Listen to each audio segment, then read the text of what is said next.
Stephen Hawking ने जब कुरान का मुताला किया तो उसके साथ क्या वाकया पेश आया। मुअज़्ज़िज़ दोस्तों, क्या आप जानते हैं कि दुनिया के सबसे बड़े साइंसदानों में शुमार होने वाले स्टीफन हॉकिंग की जिंदगी के आखिरी दिनों में ऐसा क्या हुआ जिसने सबको हैरान कर दिया। एक ऐसा शख्स जो पूरी जिंदगी खुदा के वजूद से इनकार करता रहा, क्या वाकई वो आखिर में अपनी सोच बदलने पर मजबूर हो गया था? क्या उसने कायनात के राज तलाश करते करते कोई ऐसी हकीकत पा ली थी जो साइंस से भी आगे थी? और क्या वाकई इसकी तहकीक का ताल्लुक कुरान करीम की आयत से जुड़ गया था जिन्हें वो पहले नजरअंदाज करता आया था? तो आज की इस वीडियो में हम इन्हीं हैरान कुन और पुरस्कार हकायक से पर्दा उठाएंगे। वीडियो को आखिर तक जरूर देखिएगा, क्योंकि जो आज आप जानने वाले हैं वो आपकी सोच बदल सकता है। मुअज़्ज़िज़ दोस्तों, स्टीफन हॉकिंग ये एक ऐसा नाम है जिसे दुनिया भर में एक बड़े साइंसदान के तौर पर जाना जाता है।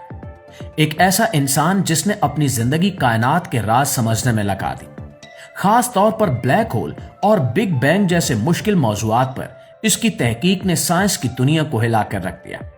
लेकिन इसकी जिंदगी के आखिरी दिनों के बारे में कुछ ऐसी बातें सामने आई जिन्होंने बहुत से लोगों को हैरान कर दिया। क्योंकि एक ऐसा शख्स जो पूरी जिंदगी खुदा के वजूद से इनकार करता रहा, उसके बारे में यह कहा जाने लगा कि वो अपनी आखिरी तहकीक में एक ऐसे नुक्ते तक पहुंच गया था जहां उसे मानना पड़ा कि कायनात के पीछे कोई ना कोई ताकत जरूर है। वो हमेशा ये कहता था कि साइंस ही हर सवाल का जवाब दे सकती है और साइंस के अलावा किसी और चीज की जरूरत नहीं है। लेकिन जैसे जैसे इसकी तहकीक आगे बढ़ी, इसे ऐसे सवालात का सामना करना पड़ा जिनका जवाब साइंस के पास भी नहीं था। खास तौर पर कायनात के आगाज के बारे में, बिग बैंग के बारे में, कि ये सब कैसे शुरू हुआ और इससे पहले क्या था। ये सवालात इसके लिए बहुत मुश्किल बनते गए। अपनी तहकीक के दौरान इसने अपने करीबी साथी से बात की और कहा कि कुछ ऐसे राज हैं जिन्हें समझना मेरे लिए मुमकिन नहीं हो रहा। मैं चाहता हूं कि कोई ऐसा जरिया हो जो मुझे इन सवालों के जवाब दे सके।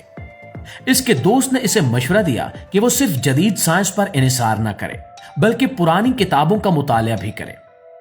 पहले तो हॉकिंग ने इस बात को संजीदा नहीं लिया, क्योंकि वो समझता था कि जो जवाब जदीद साइंस नहीं दे सकी वो पुरानी किताबों में कैसे मिल सकता है। लेकिन जब इसके दोस्त ने इसे बताया कि एक ऐसी किताब भी है जिसके बारे में कहा जाता है कि इसमें कायनात के गहरे राज मौजूद हैं, तो हॉकिंग ने सोचना शुरू किया कि आखिर वो कौन सी किताब हो सकती है। फिर जब उसे बताया गया कि वो किताब कुरान करीम है तो वो हैरान रह गया।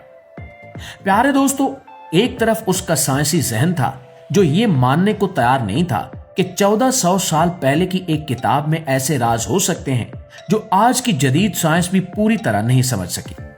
लेकिन दूसरी तरफ उसके अंदर एक तजस्सुस भी था, और इसी तजस्सुस ने उसे मजबूर किया कि वो कुरान का तर्जुमा पढ़ना शुरू करे। जैसे जैसे वो कुरान की आयत पढ़ता गया, वो हैरान होता गया। खास तौर पर वो आयत जिनमें कायनात के आगाज, इसके फैलाव और इसके निजाम के बारे में बात की गई है। इन आयत ने इसके जहन को झंझोड़ कर रख दिया, क्योंकि वही बातें जो वो अपनी तहकीक में ढूंढ रहा था वो उसे एक किताब में पहले से लिखी हुई मिल रही थी। स्टीफन हॉकिंग ने अपनी जिंदगी में बिग बैंग थ्योरी पर बहुत काम किया। उसने ये समझने की कोशिश की कि कायनात कैसे बनी। साइंस के मुताबिक एक वक्त ऐसा था जब पूरी कायनात एक नुक्ते में सिमटी हुई थी। फिर एक जबरदस्त धमाके के साथ ये फैलना शुरू हुई और आज तक फैल रही है। ये बात बाद में साइंस ने साबित की कि कायनात मुसलसल फैल रही है। लेकिन कुरान में यह बात बहुत पहले बयान की गई थी कि आसमान को ताकत के साथ बनाया गया और इसे मुसलसल फैलाया जा रहा है। जब स्टीफन हॉकिंग ने इस बात पर गौर किया तो वो हैरान रह गया कि एक कदीम किताब में यह बात कैसे हो सकती है। इसी तरह कुरान में यह भी बयान किया गया है कि आसमान और जमीन पहले एक साथ थे, फिर इन्हें जुदा किया गया। ये बात भी बिग बैंग के नजरिए से मिलती है। हॉकिंग ने भी अपनी तहकीक में यही बात बयान की कि एक वक्त में सब कुछ एक जगह था और फिर अलग अलग हो गया। जब इसने इन दोनों बातों का मवाजना किया तो इसे हैरत हुई कि दोनों बातों में कितनी ममासलत है। ये चीज इसके लिए सोचने का बायस बनी कि क्या वाकई ये सब महज इत्तेफाक है या इसके पीछे कोई बड़ी हकीकत है।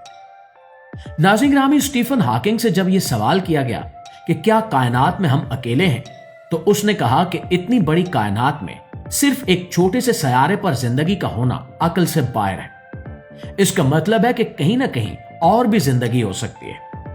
कुरान करीम में भी इस बात का इशारा मिलता है कि अल्लाह ने जमीन और आसमानों में मुख्तलिफ किस्म की मखलूकात पैदा की हैं और वो जब चाहे इन्हें जमा कर सकता है। ये बात भी स्टीफन हॉकिंग के ख्यालात से मिलती जुलती है।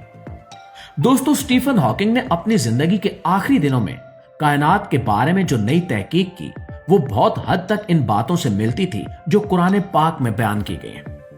कुछ लोगों का दावा है कि उसने कुरान की कुछ आयात से रहनुमाई ली। एक मर्तबा स्टीफन हॉकिंग ने एक निजी महफिल में यह बात कही थी कि जिन सवालों के जवाब वो पूरी जिंदगी तलाश करता रहा, वो उसे एक किताब में मिल गए, लेकिन इसने कभी खुलकर यह बात दुनिया के सामने नहीं रखी। शायद इसकी वजह इसका साइंसी पस मंजर था या फिर वो तनकीद से बचना चाहता था। इसके करीबी लोगों के मुताबिक वो अपनी आखिरी जिंदगी में काफी वक्त तन्हाई में गुजारता था और गहरी सोच में डूबा रहता था। कुछ लोगों का यह भी कहना है कि वो अपनी आखिरी उम्र में कुरान मजीद पढ़ता था और इसमें दिलचस्पी लेने लगा था। अगरचे इस बात का कोई वाज़ेह सबूत मौजूद नहीं है, लेकिन इसके ख्यालात में जो तब्दीली आई वो काबिल गौर जरूर है। एक ऐसा शख्स जो हमेशा ये कहता था कि खुदा का कोई वजूद नहीं है, वो आखिर में ये कहने लगा कि कोई ये बात साबित नहीं कर सकता कि खुदा नहीं है। ये एक बहुत बड़ी तब्दीली थी। नाज़रीन, इसकी मौत भी कुछ लोगों के लिए एक राज बन गई, क्योंकि इसके बारे में मुख्तलिफ कहानियां गर्दिश करती रहीं। कुछ लोग कहते हैं कि इसने आखिरी वक्त में कुछ ऐसी बातें कही थी जो सामने नहीं आई। कुछ कहते हैं कि इसने अपनी तहकीक के कुछ आम हिस्से छुपा लिए थे, लेकिन हकीकत क्या है ये आज तक वाज़ेह नहीं हो सका। ये सब बातें हमें एक चीज की तरफ इशारा करती हैं कि इंसान चाहे जितना भी इल्म हासिल कर ले, कुछ सवालात ऐसे होते हैं जिनके जवाब सिर्फ अकल से नहीं मिलते। स्टीफन हॉकिंग जैसे बड़े साइंसदान की जिंदगी भी इस बात की मिसाल है कि कायनात के राज इतने गहरे हैं कि इन्हें समझने के लिए सिर्फ साइंस काफी नहीं है, बल्कि कभी कभी इंसान को अपनी सोच का दायरा बढ़ाना पड़ता है। आखिर में यह कहना गलत नहीं होगा कि स्टीफन हॉकिंग की जिंदगी एक सबक है, एक ऐसी कहानी है जो हमें यह सिखाती है कि इल्म की तलाश कभी खत्म नहीं होती और सच्चाई तक पहुंचने के लिए इंसान को हर दरवाजा खटखटाना पड़ता है, चाहे वो साइंस हो या कोई और जरिया, क्योंकि सच हमेशा उन लोगों को मिलता है जो उसे तलाश करने का हौसला रखते हैं। जी तो मुआज़िज़ दोस्तों, ये थी हमारी आज की वीडियो। लेकिन वीडियो के हवाले से आप दोस्तों की राय क्या कहती है, कमेंट में हमें जरूर बताइएगा। वीडियो अच्छी लगी है, मालूमात में इजाफे का बायस बनी है, तो हमारी इस कोशिश को एक लाइक और एक शेयर जरूर दीजिएगा।